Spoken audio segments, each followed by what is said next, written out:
Imaginez une reine qui a régné sur un royaume plus grand que l'Europe, qui a séduit le roi le plus sage du monde et qui a donné naissance au premier empereur d'Éthiopie. Cette reine, c'est Makeda, la reine de Saba. Makeda est un personnage historique et légendaire qui a régné sur le royaume de Saba, qui s'étendait du Yémen au nord de l'Éthiopie et en Érythrée. Son nom signifie « la grande » en gaze, la langue liturgique de l'église orthodoxe éthiopienne. Dans cette vidéo, nous allons retracer son parcours. Makeda n'est pas une reine ordinaire. Elle est issue d'une lignée royale qui remonte à Noé et à son fils Cham, le père des Éthiopiens. Selon la légende, Cham aurait eu un fils nommé Cush, qui aurait eu un fils nommé Sabta, qui aurait eu un fils nommé Sab, qui aurait fondé le royaume de Saba. Makeda serait la fille du roi Béra et de la reine Ismeni. Avant même sa naissance, un songe prophétique annonça au roi que l'enfant qui naîtrait serait promis à un destin extraordinaire. Lorsque Makeda vint au monde, on raconte que le palais fut empli d'une lumière éclatante et d'un parfum envoûtant. Le roi Béra y vit le signe que sa fille était promise à de grandes choses. Il décida de lui donner le nom de Makeda, qui signifie « la grande » en gaze, la langue du royaume de Saba. Dès son plus jeune âge, Makeda se montra vive d'esprit et avide de connaissances. Elle étudia dans la bibliothèque royale aux côtés des plus grands savants du royaume. Son intelligence et sa soif d'apprendre impressionnèrent ses précepteurs. Lorsque Makeda eut atteint l'âge de 15 ans, une grave épidémie emporta ses parents, le roi Béra et la reine Ismeni. Avant de mourir, son père désigna Makeda comme seule héritière du trône, faisant fi de la tradition qui voulait que seuls les hommes règnent. Bien qu'encore très jeune, Makeda accepta avec gravité la lourde tâche qui lui incombait désormais. En l'an 990 avant Jésus-Christ, à peine âgée de 15 ans, elle devint reine de Saba. Le royaume qu'elle hérita était à son apogée. Situé sur d'importantes routes commerciales entre l'Afrique, l'Asie et la péninsule arabique, Saba contrôlait le commerce très lucratif de l'encens, de la myrrhe et des épices.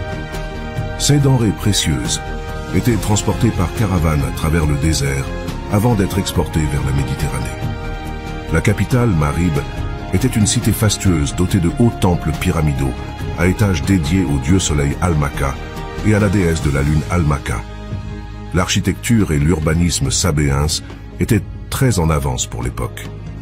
Le royaume disposait d'un vaste système d'irrigation alimenté par un grand barrage, considéré comme une merveille d'ingénierie. Sur le plan culturel, Saba rayonnait par son excellence dans les arts, l'architecture et la poésie. La langue sabéenne avait déjà une longue tradition littéraire. Le royaume entretenait des contacts avec l'Égypte, la Nubie, la Grèce et la Mésopotamie, brassant les influences. La religion sabéenne était centrée sur le culte des corps célestes, en particulier le soleil et la lune. Chaque cité avait son dieu tutélaire. Le polythéisme sabéen comptait de nombreuses divinités liées aux forces de la nature. Le dieu principal est Almaka, le dieu lune, qui est représenté par un taureau ou un bélier. La déesse principale est Atarsama, la déesse soleil, qui est représentée par une lionne ou une gazelle. C'est donc à la tête d'un royaume riche, cultivé et cosmopolite que la jeune Makeda accéda au pouvoir. Son règne allait marquer un tournant, non seulement pour Saba mais pour toute la région. Makeda est une reine curieuse et avide de savoir. Elle entend parler d'un roi qui possède une sagesse incomparable, qui a bâti un temple magnifique pour son Dieu, et qui règne sur un peuple prospère et fidèle. Ce roi, c'est Salomon, le roi d'Israël. Makeda décide de lui rendre visite à Jérusalem pour vérifier par elle-même si sa réputation est méritée. Elle se met en route avec une caravane chargée de cadeaux somptueux. Après un long voyage à travers le désert, elle arrive enfin à la cour de Salomon. Le roi l'accueille avec honneur et respect. Il est ébloui par sa beauté, son intelligence et sa générosité. Il lui offre un palais pour loger et organise des festins et des spectacles pour la divertir. Lors de leur première rencontre, Salomon et Makeda furent impressionnés l'un par l'autre, tous deux très cultivés. Ils discutèrent longuement, échangeant des énigmes et des questions complexes pour tester leur intelligence. Makeda interrogea Salomon sur sa foi et sur le Dieu unique qu'il vénérait. Le roi d'Israël lui expliqua les principes fondamentaux du monothéisme hébraïque. La reine de Saba elle-même polythéiste, se montra très intéressée par cette religion nouvelle pour elle. De son côté, Salomon posa à son invité des devinettes difficiles. Selon la légende, il lui montra un bouquet de fleurs de lys naturelles et de lys artificiels faits d'un métal précieux. Il demanda à Makeda de distinguer les vrais des faux. Après mûre réflexion, elle y parvint en observant qu'un insecte se posait sur les vraies fleurs, mais pas sur les fausses. Impressionné par son discernement, Salomon offrit à Makeda de somptueux présents, or, pierres précieuses, étoffes rares et animaux exotiques. En retour, la souveraine lui fit don de quantités importantes d'encens, de myrrhe et d'épices, denrées très prisées. Au terme de plusieurs jours passés à échanger idées et cadeaux, un événement crucial se produisit, qui marqua un tournant dans leur relation. Une nuit, Salomon invita Makeda à dîner dans son palais. Il fit préparer un repas fin et des mets épicés. Après le dîner, il conduisit son invité dans une antichambre où il avait fait installer un lit à baldaquin entouré d'un voile transparent. Épuisé par le copieux repas, Makeda s'assoupit sur le lit. Salomon souleva doucement le voile et s'allongea auprès d'elle. C'est ainsi qu'ils conçurent un enfant cette nuit-là. Au matin, Salomon était parti, et Makeda réalisa qu'elle attendait un bébé. De retour à Saba après plusieurs mois d'absence, Makeda donna naissance à un fils qu'elle prénomma Baïna Lekem. Dès sa prime enfance, on dit que l'enfant manifesta une intelligence remarquable, digne de ses illustres parents. Plus tard, il partit à Jérusalem pour y retrouver son père Salomon. À son retour en Éthiopie, il prendra le nom de Ménélik Ier et deviendra roi après le décès de sa mère. Son lignage donnera naissance à la dynastie salomonienne, qui régnera sur l'Éthiopie pendant des siècles. De cette rencontre historique entre la reine de Saba et le roi Salomon naquit une descendance qui marqua durablement l'histoire de l'Éthiopie. Leur union, au-delà de l'anecdote, scella les débuts d'une nouvelle ère pour le royaume de Saba et ses relations avec le monde méditerranéen. Elle élève son fils dans la foi juive, qu'elle a adopté après avoir rencontré Salomon. Elle lui enseigne les lois de Moïse, les psaumes de David et les proverbes de Salomon. Elle lui raconte aussi l'histoire de son père et lui montre l'anneau qu'il lui a offert. Ménélik grandit en beauté, en intelligence et en courage. Il ressemble à son père, tant par le physique que par l'esprit. Il est curieux de connaître son origine et il souhaite ardemment voir son père. Quand il atteint l'âge de 22 ans, il décide de partir à la recherche de Salomon à Jérusalem. Makeda accepte de le laisser partir, mais elle lui fait promettre de revenir. Elle lui confie une escorte de nobles et de soldats, et elle lui donne des cadeaux pour Salomon. De l'or, de l'encens, de la myrrhe, des épices, des pierres précieuses, des étoffes et des animaux exotiques. Ménélik arrive à Jérusalem, où il est accueilli avec honneur et respect par Salomon. Le roi reconnaît son fils à son visage et à son anneau. Il est ému et fier de le voir. Il lui offre un palais pour loger et organise des festins et des spectacles pour le divertir. Les deux souverains se livrent à un dialogue passionnant, où ils se posent des énigmes, des questions philosophiques, religieuses ou politiques. Salomon est impressionné par la sagesse de Ménélik, qui répond à toutes ces questions avec justesse et finesse. Ménélik est charmé par l'esprit de Salomon, qui lui transmet son savoir et sa foi. Ils se font mutuellement des cadeaux symboliques. Salomon offre à Ménélik une couronne en or gravée du nom de son dieu Yahvé.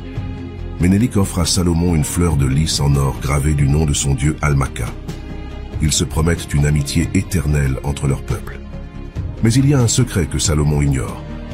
Ménélik a été initié par les prêtres éthiopiens au mystère de l'Arche d'Alliance, le coffre sacré qui contient les tables de la loi données par Dieu à Moïse sur le mont Sinaï. L'arche est conservée dans le temple de Salomon, où seul le grand prêtre peut entrer une fois par an. Ménélik a pour mission de rapporter l'arche en Éthiopie pour la protéger des ennemis d'Israël. Il élabore un stratagème pour la dérober.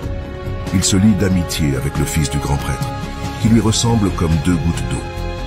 Il lui propose d'échanger leurs vêtements et leur place pendant une nuit. Il profite alors de l'occasion pour entrer dans le temple et s'emparer de l'arche. Ménélik quitte Jérusalem avec l'arche d'alliance, sans que personne ne s'en aperçoive. Il rejoint sa caravane et prend le chemin du retour vers Saba. Quand Salomon découvre la disparition de l'arche, il est furieux et désespéré.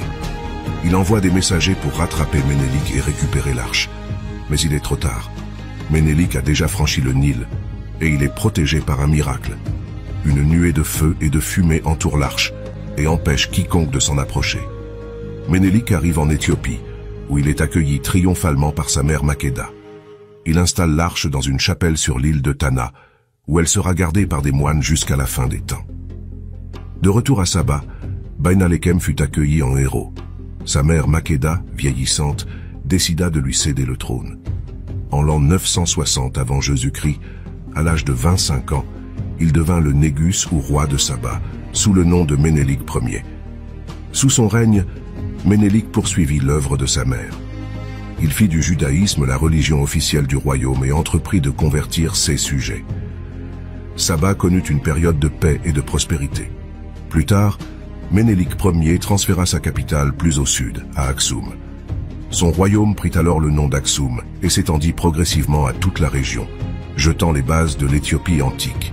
Ainsi, Makéda et Ménélik sont considérés comme les fondateurs de la dynastie salomonienne, qui régna sur l'Éthiopie pendant près de 1000 ans, jusqu'à la fin du XXe siècle. Leur lignage prestigieux conféra une légitimité et un prestige immense à cette dynastie profondément liée à l'histoire du christianisme éthiopien. Grâce à Makéda et à son fils Ménélik, les liens tissés avec Israël et le judaïsme ouvrirent la voie à l'introduction du christianisme en Éthiopie au IVe siècle. L'héritage de la reine de Saba marqua ainsi un tournant majeur dans l'histoire de la Corne de l'Afrique. Après avoir désigné son fils Ménélik comme successeur, Makéda poursuivit son règne encore de longues années.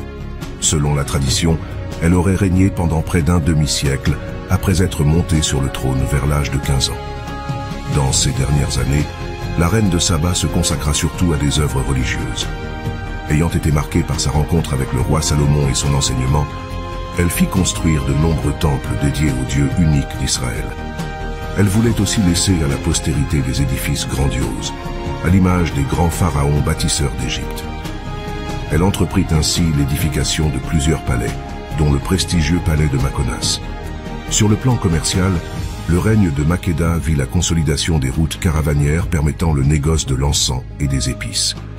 Saba connut sous son autorité une ère de prospérité économique et culturelle. Les dernières années de la reine furent assombries par un conflit avec le royaume de Himyar, au nord-ouest de Saba. Une guerre éclata pour le contrôle des routes commerciales.